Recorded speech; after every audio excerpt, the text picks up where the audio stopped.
Hello, we want to tell you the story of Danny and I. So here's Jamie's first baby picture taken in her home. And here's Danny half naked. And here's Jamie in her uniform.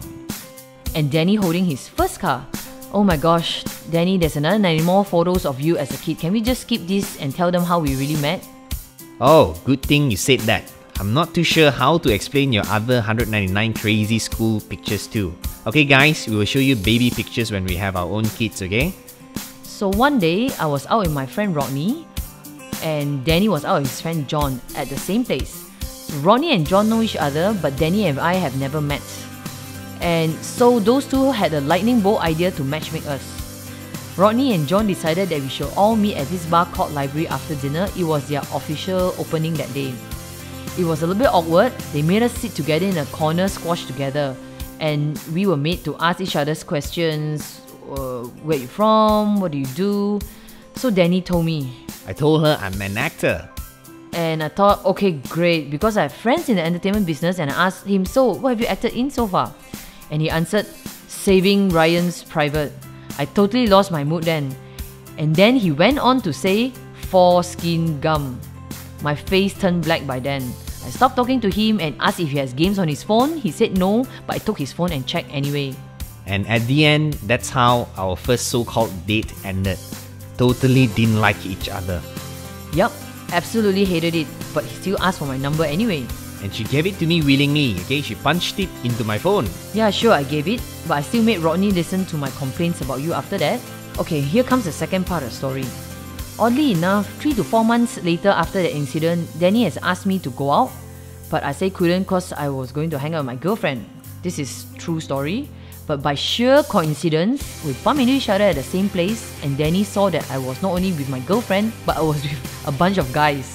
Yeah lah, she tipu me. I told her if you didn't want to see me, it's okay. You know, you don't have to tell me all these stories of your girlfriends and don't know what nonsense. I was really introducing my girlfriend to those guys. Anyway, the story ended there as well. Still did not like Danny.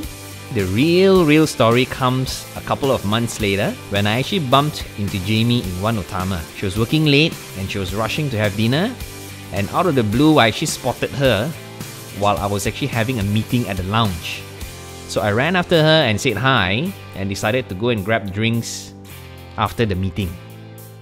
So that was kind of our first date when we were actually civil and talking to each other. Before this, we were always sarcastic when sending messages to each other. And we had a lot more real dates after that.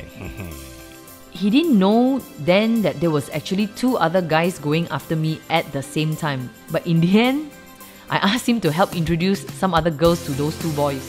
Yeah, she would have picked me anyways. Okay, our dates turned into holidays with each other, and since we are big on beaches, we actually went to Lang Tengah,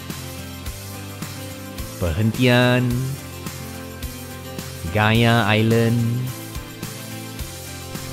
Gem Island. And so finally, after 2 years, I decided to propose to her. He really couldn't wait to propose to me. We had bought our house together, but renovations caused our move-in date to be delayed by 5 months. It was just about 2 more weeks to completion, but he decided that he couldn't wait anymore and proposed in our old house. Okay, so let me tell you how I thought of this super sweet plan to propose to her. So all of you know that Jamie likes soft toys, right? So I actually arranged for Penguin, which is one of her favorite plush toys, to wear a ring around his neck and tied to a helium balloon with the words saying, "Will you marry me?" When she came back, she saw it, she squealed, and she zoomed in on Penguin, and I thought, oh awesome, she likes it. And silly me, I thought it was our anniversary. Then I realized, it wasn't. Was it my birthday? No, it wasn't either. I still hadn't noticed what was written on the balloon. Yep, and when she grabbed the penguin, the ring actually rolled under the bed. So yes, the first time he went down on bended knee was to crawl under the bed to look for the ring. He was really calm about the whole thing, but I was the one squealing when I realized what was really happening. So yep, that's why you're attending our wedding dinner now. That's all folks.